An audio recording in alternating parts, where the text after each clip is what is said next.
Hey, what's up, everybody? This is the officially unofficial Geek channel with your weekly comic roundup. We have got a lot of comics to talk about, so I'm not going to do too much housekeeping. Thanks for being patient with me, guys. And I took a little bit of break last week, so I can just kind of regroup and all that kind of jazz. But we're back, and we are bringing the comics to you like we do every week. This is a spoilertastic video. Just to remind you all, I will talk spoilers. It is Sunday, and this is last week's comics, so yeah. Oh well. Yes, my cat is sleeping on the back of the couch in the background. Yep, he's really cute, so we leave him there. Uh, okay, so anyways, as always, with the comics that I read this week, I rank them from my least favorite to my most favorite, and that's the God's honest truth about that. And I tell you why.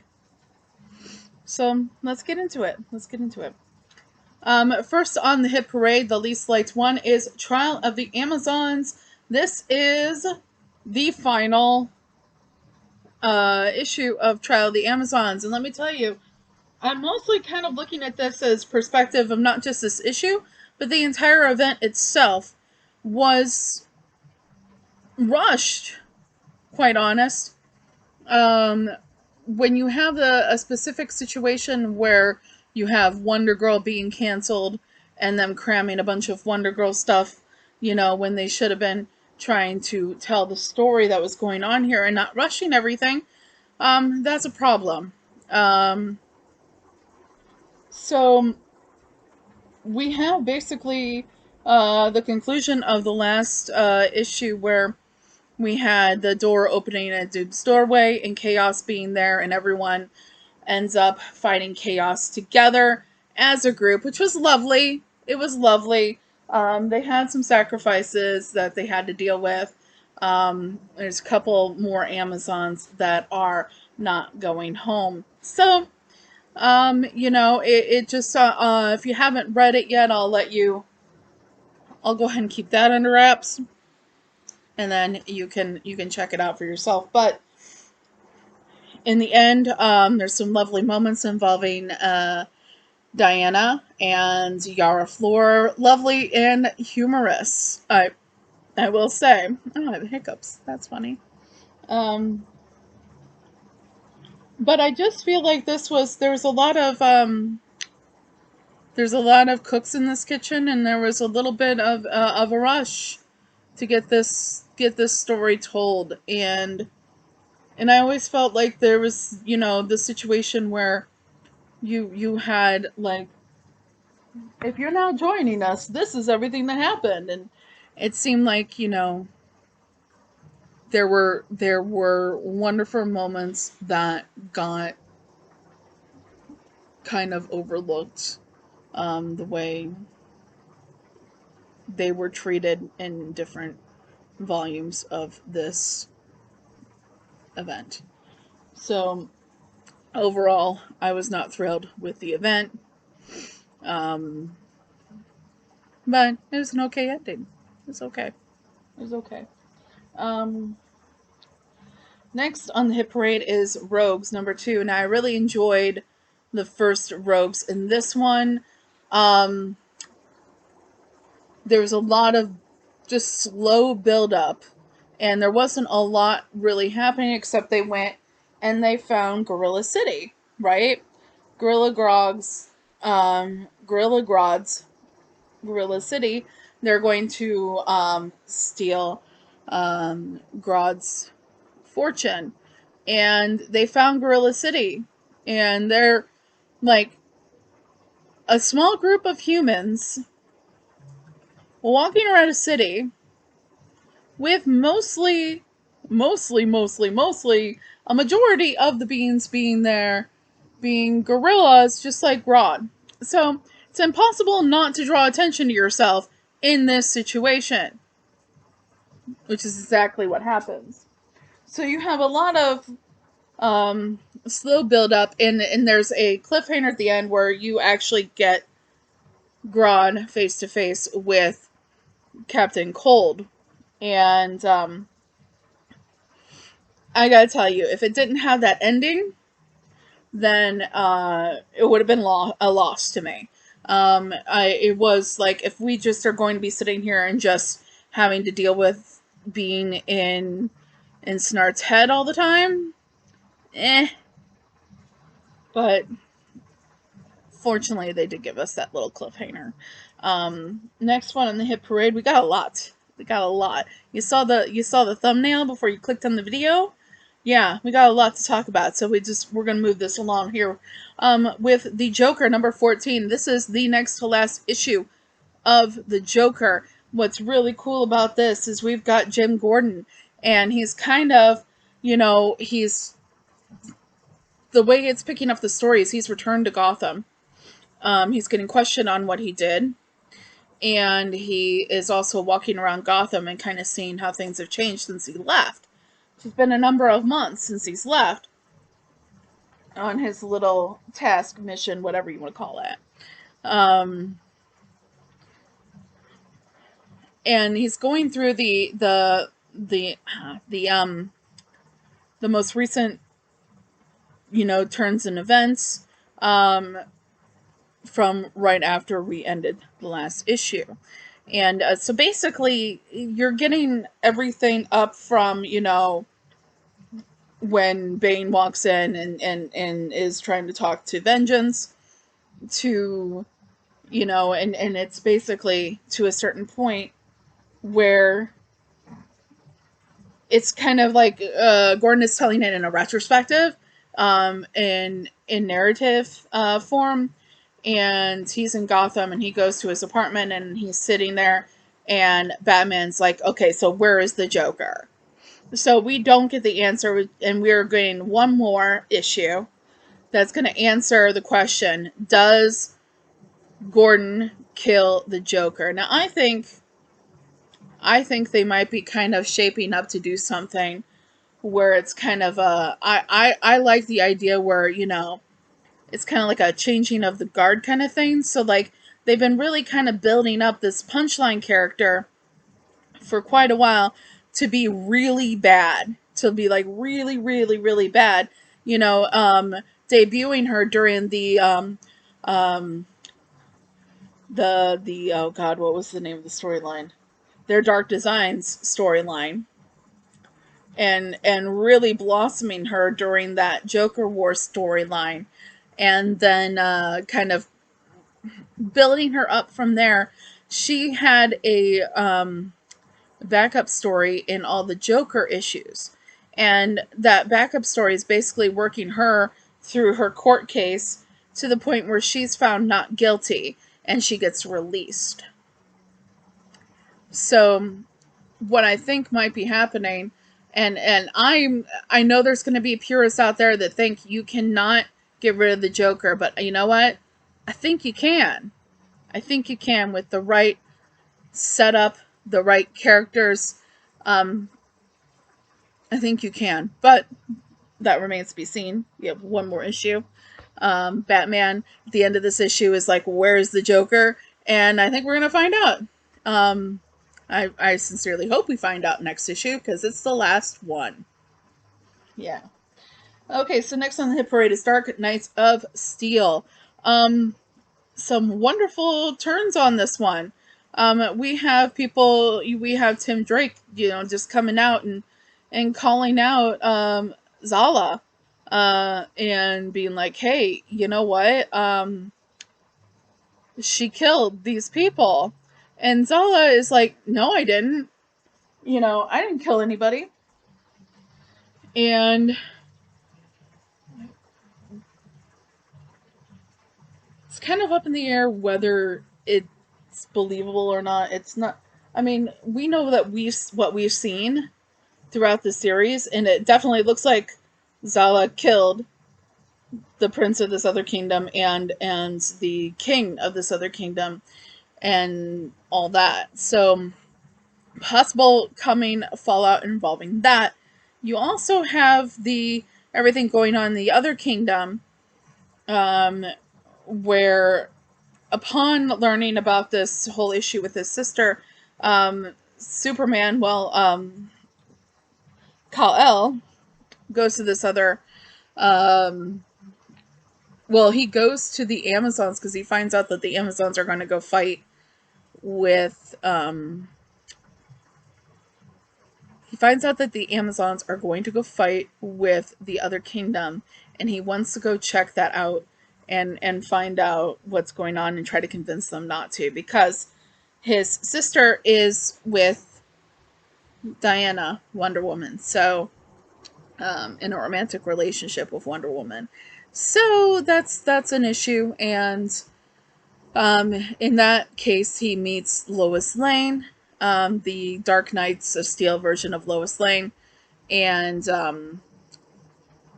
she asks him some questions while he is bound by the lasso of truth, and so that's kind of where that is right at this moment. And you have the other kingdom, you have John Constantine, basically in his grief in regards to the prince and now the king getting killed. He summons Etrigan and then is like, no, I want to talk to the man, not the demon. And then poof, Ra's al Ghul is there, which I think is kind of lovely that this is coming out now, you know, and it's kind of like a impromptu honor of, you know, hopefully, you know, in honor of Neil Adams. Unfortunately, he just passed away this past a couple days ago, probably on Friday. And as you know, or may not know, Ra's al Ghul was actually, he co-created Ra's al Ghul.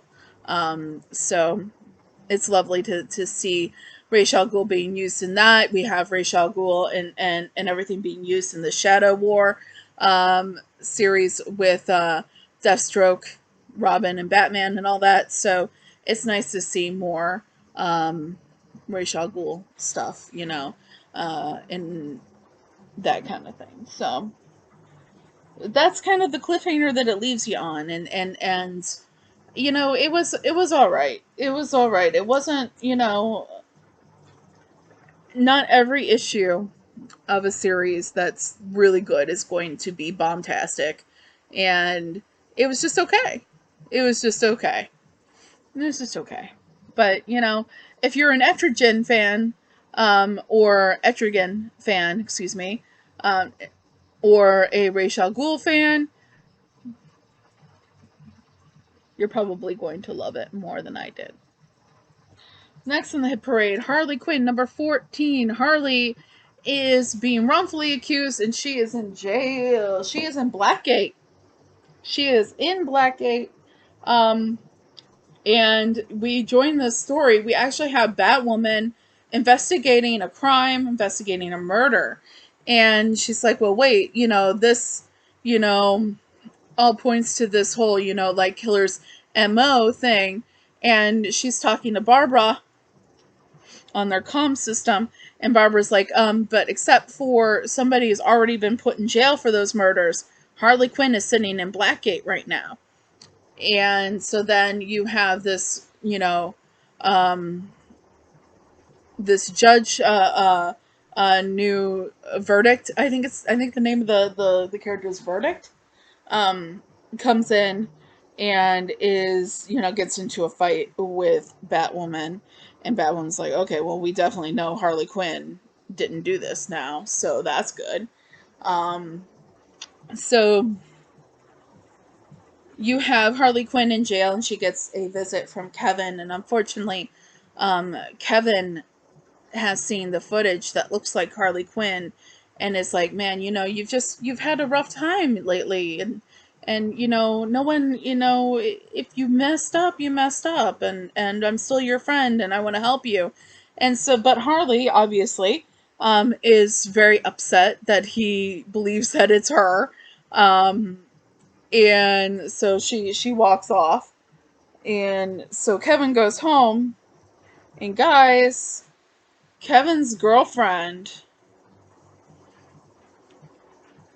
there's something not on the up and up with Kevin's girlfriend. And I have my theories. Because we don't actually know who this verdict person is. I think Sam, Kevin's girlfriend, has something to do with this. And, we'll have to wait and see. But, my girl Harley is getting, like, razzed in prison pretty bad. Because while she's Harley Quinn, she just came to the place right after Punchline left.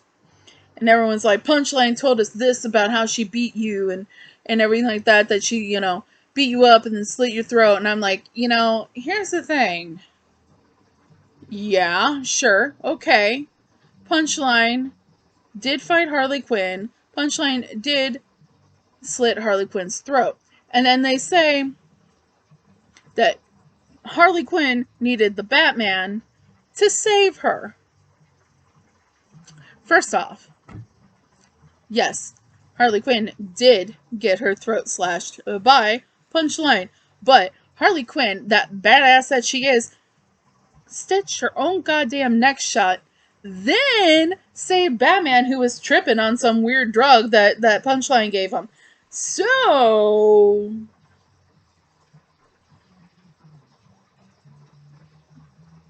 Harley Quinn is still badass. Thank you very much. Anyways, so she gets into a fight, a prison fight in Blackgate, and in drops in Batwoman, and at the end of the issue, Batwoman and her were skedaddling off the premises. Making their way downtown, walking. Anyways, so the next issue we're going to talk about is Action Comics 1042. Okay, guys, here's the thing. We're getting to the point where things are starting to happen on War World, man. It's going down. It's going down really hard here on War World, and I'm here for it. One, I love this whole, like, kind of classic look, retro look to the art, and it's very, like, Gladiator, like, I don't even know how to, like, describe it, but, like, the thing is it's, like, similar art that, like, when I was a kid and I was, like, going to church and you'd see, like, in, like, a kid's, like, Bible story, but it was like that. It was, like, biblical. The art in this is biblical, okay? There you go. We'll describe the art as being biblical. Okay, so we've got Federici and Loafridge. Hello. It is epic. Biblical. I mean, come on. Like, okay, we got it shining here, but just take a look at that. That's biblical, like, art. Alright? Anyways, so we've got Superman being Superman here, and Superman is working with the Theodosian that he met in the cells, and they are working to try and liberate War World, which is his ultimate plan. One thing though, so they're getting involved in all the fighting, everything like that. Did I miss something? And am I forgetting something? Tell me in the comments, okay, if you know what I'm talking about. Did I miss something? Okay, so, like, where's Manchester Black? He was there. I don't recall him getting killed. I'm missing Manchester Black here. Somebody needs to take a roll call or something, because I have no idea where Manchester Black is. I know Apollo is being kept somewhere, and that's how, we got to this point, because Midnighter was like, that's my man, and I'm gonna go find him, and I'm going to kill anyone that gets in my way of getting to my man. So, thank you, Midnighter. Yeah, that is true love. That's a love that never dies. Do not get between him and Apollo. Do not get between Midnighter and Apollo. You get your face smacked in. Or worse. So, one, I need to know where Manchester Black has been. Did I miss it? Did something happen to Manchester Black? Do I need to go back and warn him? Because I missed it? Let me know in the comments. Anyways, so we have, you know, all this stuff going on in Warworld. There's this really cool moment where, wait, hold on. Put a pin in that one. We'll come back to it. You have some scenes involving Lois Lane on Earth, and she goes and she visits Steel. It's pretty cool, because Steel's daughter is up on Warworld with them. Very nice, very nice. Anyways, so they have Steel has the fragment. Remember that fragment from the ship that that crashed and went into the sea, went into the ocean, and Superman is like, the United States and the Atlanteans are like fighting for control of this thing, and Superman's like, fuck y'all, I'm just gonna take it and run. So Steel has that fragment, and it's been reacting and doing things. And then we have also activity happening with the Theodosian that's been in the Fortress of Solitude. Her health is not doing very well. She's having random seizures, that kind of thing, and nobody knows really why. So when Lois is visiting John, something happens. Now, we put a pin in it. We're going to come back to it now. Okay, so Superman and the Theodosian that he's working with to try to liberate Warworld, they're all fighting, and the Theodosian's like, you know, if we get that thing, that orphan box from that dude, that bad dude, we might actually stand a chance of winning this thing. And there's a really cool moment where Mongol shows up, right? And Mongol is like, you know, you're just, why are you doing this? Superman, I can't handle that, you're so good. And then Superman is like, oh, you know what? You just underestimate everyone, you know, and I have faith in everyone, and I'm gonna help these people. Doing really cool Superman, saying some really cool Superman type stuff. We all know how Superman is, okay? And then there's this moment where he does this Naruto run, you know, and he just charges that orphan box and takes it. So he takes it, and he's like, now we got a chance. Everyone like, holy crap, right? So then that fragment just goes like, ugh, you know, it starts shining and doing all weird kind of stuff, and it like busts open, and she hears Clark talking. Damn. Okay. And that's basically how that ends. Lois Lane hears Clark through that fragment. It's pretty cool. It's pretty cool. Okay. Yeah, and the cat is still sleeping. He's still sleeping. He's like, this is business as usual. So next we're going to be talking about Batman Detective Comics 1059. I'm wearing the Batman shirt. You know, a girl loves a good Riddler story, okay? And we've got a couple issues that are going to be happening here before everything switches over to Rom V on Detective Comics in July. And I like this. This is very nice. We got a little bit of a riddle me this kind of thing going on here, and I like it. I like it. We've got a backup tale also involving Gotham Girl. That's fun. It kind of deals a little bit with some mental health issues and awareness and everything like that. That's always nice for people to, you know, try to loosen up the taboo around that. With putting it out there in pop culture, it's really cool. I did very much enjoy this issue. There's not a lot of really hardcore things to really talk about. It is a classic detective Riddler story. I don't think it's supposed to be much more than that.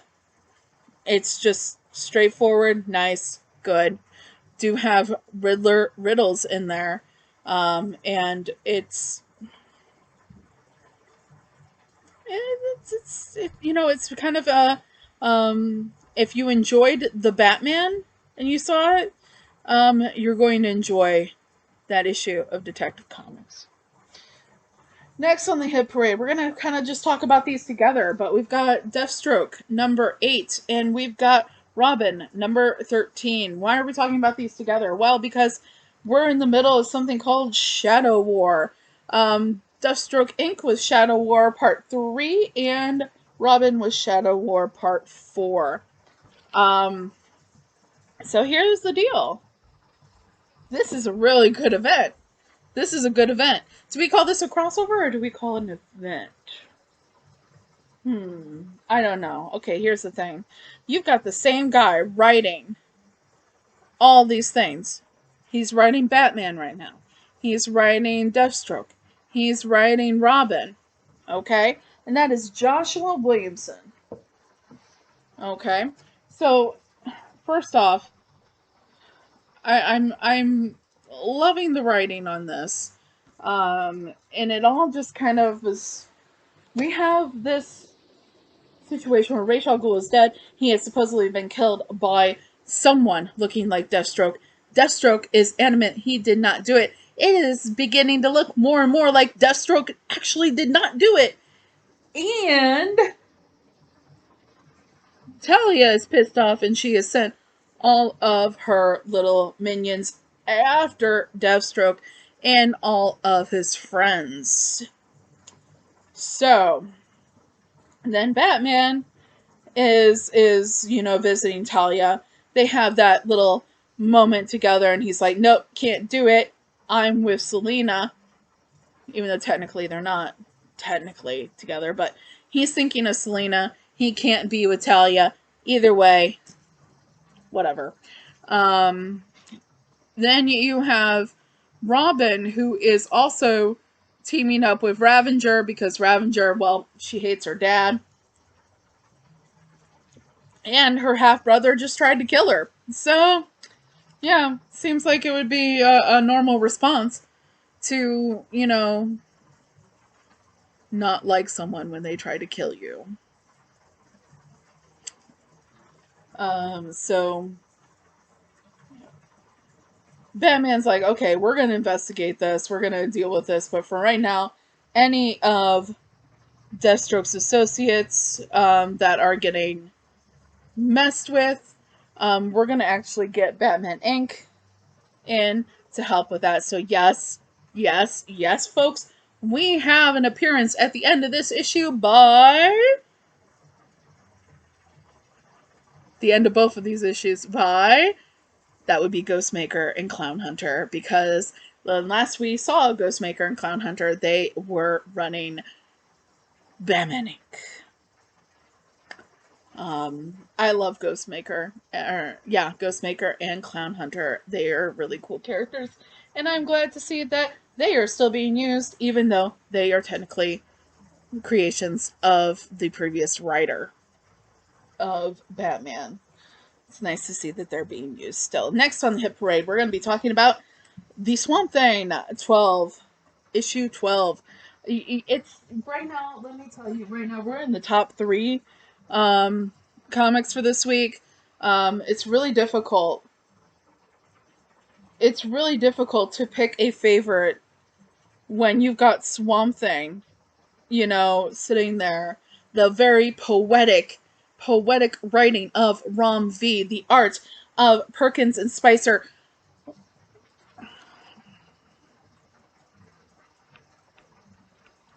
Holy shit. Okay, so we have, when we last were with this story, we had the avatar basically of the desert being born in one of these, old, decrepit, dudes that were like the head, like one of the heads of the Prescott company, and that's him right there. He looks like he's seen better days. They're yeah. So But Jen has been brought to the green by Teffy, and she's trying to be like, come on back to me. Come on back to me, Levi. Levi. Come back to me. You know, that kind of thing. So, you know, they do this whole, like, ballet in the green kind of thing. Not really, but it's just, like, the way it's written, the way it pairs with the art and everything like that. It's just, like, everything just kind of, like, circles together, and it's really great. I'm loving this so much. I'm loving. This needs to be an ongoing series, not just 16 issues. Guys, we got 4 more issues. Yeah, 4 more. 4 more. That does not make me happy. But we have a situation where we have this other person in Detroit that's kind of getting involved, and he ends up communicating with Swamp Thing about how, you know, humans are fighting humans, and not caring about other, you know, everything, and it's all translating to the whole climate and everything being fucked up, which is basically, you know, welcome to planet Earth, you know. Um, Needs to be more than 16 issues. Needs to be an ongoing. Make it work. Um, Next on the hit parade, we were talking about Josh Williamson. Okay, I swear to God, this is Williamson, Sandoval, Tarragona, and Herms. Death of the Justice League. Justice League number 75. Did not have high expectations for this, and I should have. I remember, you know, talking up, like, you know what, guys, it's Williamson. He's gonna be good. He's gonna be good. But yeah, when it came right down to it, I was not sold until I opened this puppy up, and it is amazing. I want to pull it out, and I want to show different points of the artwork to you, but I really don't want to get any more fingerprints on this. Um, has that really cool has that really cool cover where it's like a thing where it's like, so see, you have it like this, right? I love this, and it opens to seeing uh, all of them there. So basically, President Superman, Calvin, pulls everyone from where they are. So like you pull, you know, Wonder Woman from Themyscira, where she is. You pull Batman from Gotham City. You pull, you know, everybody from wherever they're at that point. There's a moment where only Black Canary is being pulled through, and Oliver grabs onto her, and they end up teleporting together, which proves to be kind of sad. Um, so basically, as it says on the label, um, Justice League ends up fighting the Dark Army, and many acts of heroism. Later, they all but one of the ones pulled in through the teleport perish. The one that does not perish and ends up making it back to tell the tale and tell everyone what happened is, I kind of suspected it, because it's a newer member of the Justice League, and oh, what the hell? It's Spoilertastic video. So Black Adam gets pulled back, and he's the one that gets to tell everyone that's left that the Justice League is dead. And it really, yeah, like, there's like skin getting blown off of faces. Okay? Yeah, this isn't just a like, I hit you, now you fell. You know? No. Fucking like, it's like, oh, and it's like, that's some fucking awesome art. Okay? I'm gonna tell you that right now. It was pretty cool. Seeing those panels where it's like boom, boom, boom, and it's like the progression. Yeah, I like that. I like that. So, really sad moment. Oliver just makes this really great shot, right? But oh shit. Then gets clobbered all to hell and gets killed, right? And she's like, and Black Canary is there, and she's like, no, you shouldn't have followed me, you know? And he's like, I'll always follow you, you know, pretty bird. And it was like, God, you made me fucking cry in the middle of fucking Justice League. She's fuck.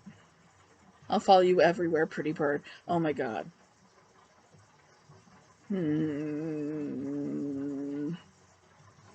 Yeah.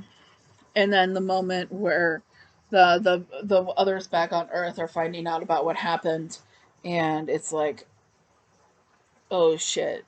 Yeah, that was kind of a little bit heart wrenching as well. Speaking of, this is the issue of the week, guys. Did you think we weren't going to get through an 8-issue series of of White Knight without me picking it as my favorite? No, it wasn't going to happen. Was not going to happen. And here we are. It's Beyond the White Knight, issue number 2. Batman is on the move. Bruce Wayne on the move. Rock on. All right. So in the last issue, where we last left it, Bruce Wayne had broken out of jail and is trying to get to where he needs to so he can take care of what's going on. Because as we know, Terry McGinnis in this universe is working for Derek Powers, and Derek Powers is not a good guy, even though some people think he is. So Bruce has is now seeing Jack Napier. Jack Napier being this, being like the waking, personality of the Joker. So you come to find out that Jack Napier had planted a chip in Bruce's head, so that they can activate it and he can interact with Bruce when he wanted to. And so he decides that he's going to start interacting with Bruce now. And Bruce is like, okay, so this really sucks. But okay. So he just continues on his thing. He gets pointers and he gets help from the computer chip in his brain, which is basically Jack Napier. And Jack is like, I'm doing this not only to help you, but also to help Harley Quinn. And so Batman is racing through the city. He almost gets caught by Dick Grayson from the GTO and ends up, fighting Dick Grayson and winning and tying him up for Barbara Gordon, who is the head of the police department, to find him. And you find out that they've had this, you find out more about their falling out and all that jazz. Now, Bruce Wayne has been working his way through the city to get to one of his little hideouts, one of his little mini caves, right? So now, if you had read Harley Quinn, Batman White Knight Presents Harley Quinn, you know that at the end of that, there's a townhome and a Batcave underneath it. And so that comes into play, right? So he sneaks into the Batcave and he's like doing stuff, and Jack is like, oh, a new bat suit, oh, whatever, that's so wonderful. And Then you hear, you know, I don't hear from you for years. Then they hear, you don't hear, I don't hear from you for years. And now you just show up without saying anything. You're going to sneak in here and not say anything. And it's Harley. And there's this moment where Jack, who's basically the situation with Jack and Bruce Wayne is like, have you ever watched Quantum Leap? Okay, so Quantum Leap, you had Dr. Sam Beckett, and he's leaping from life to life, and he's inhabiting other bodies. But the thing is Sam, Dr. Samuel Beckett has a helper, Al, and Al cannot be seen or heard by anyone else but Sam, right? So we got kind of a twisted, weird Quantum Leap, Sam Beckett, Al kind of situation here. So nobody can see or hear Jack but Bruce Wayne. And but Jack can certainly look and see Harley. And so Jack is like, oh my god, I was not prepared for this moment. She's stunning. And he's just like, oh my god, she's there, right? And so it's like, then she's like, you know, of course I would want to see you. You're my husband.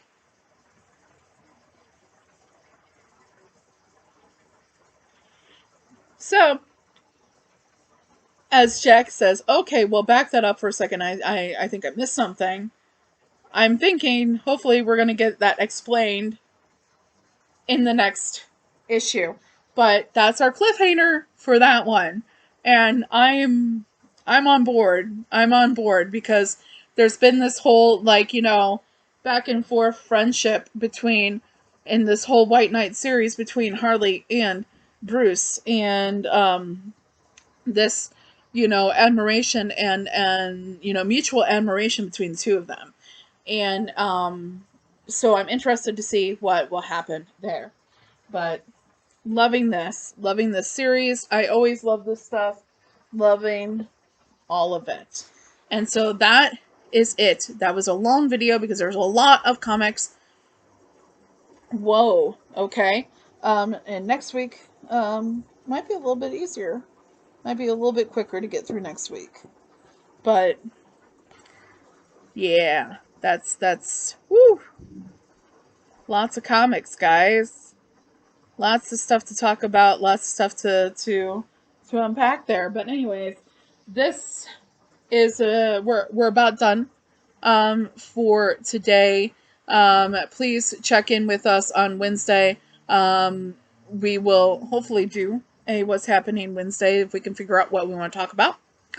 And yeah, and maybe some other little stuff around along the way. I'll let you guys know when I'm ready to do another Collected Edition Tuesdays and Flashback Fridays, probably soon. Yeah, and we're still here doing the weekly stuff and doing stuff like that and having fun. And yeah, but please like, share, comment below. Let me know what you thought of these comics. Let me know what you liked from this past week, and maybe what you're looking forward to in the coming weeks. But anyways, that's it for me. This has been the officially unofficial Geek Channel weekly Spoilertastic Weekly Comic Roundup. I am your host, as always, Carrie Quinn, and please, I'll be seeing ya.